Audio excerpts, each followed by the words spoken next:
எல்லோருக்கும் வணக்கம்.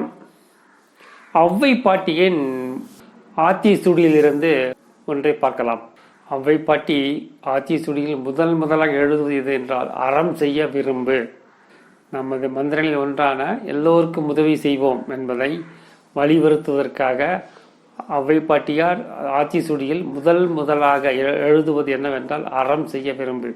அறம் என்றால் தர்மம், 4 பேருக்கு உதவி செய்ய விரும்பு என்கிறார்கள் அந்த பாட்டியவர்கள்.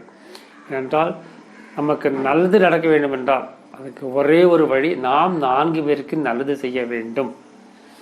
நாம் 4 பேருக்கு நல்லது செய்தால் மட்டுமே நமக்கு நல்லது நடக்கும்.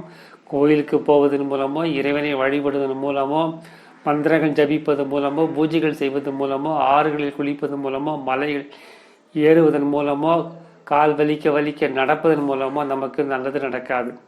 அவைகள் வேண்டுமென்றால் நம்ம உடல் சுத்தமாகலாம், மனம் சுத்தமாகலாம், உடல் நலம் கூடலாம். ஆனால் நமக்கு நல்லது நடக்க வேண்டும் என்றால் அதற்கு ஒரே ஒரு வழி, நாம் 4 பேருக்கு நல்லது செய்ய வேண்டும். இதைத்தான் ஔவை பாட்டியார் தனது முதல் பாடலாக வைத்திருப்பது எது என்றால், அறம் செய்ய வேண்டும் என்பது. 4 பேருக்கு நல்லது செய்ய வேண்டும். நல்லது செய்தால் தான் நமக்கு நல்லது கிடைக்கும். நமக்கு நல்லது கிடைக்க வேறு வழி எதுவும் கிடையாது.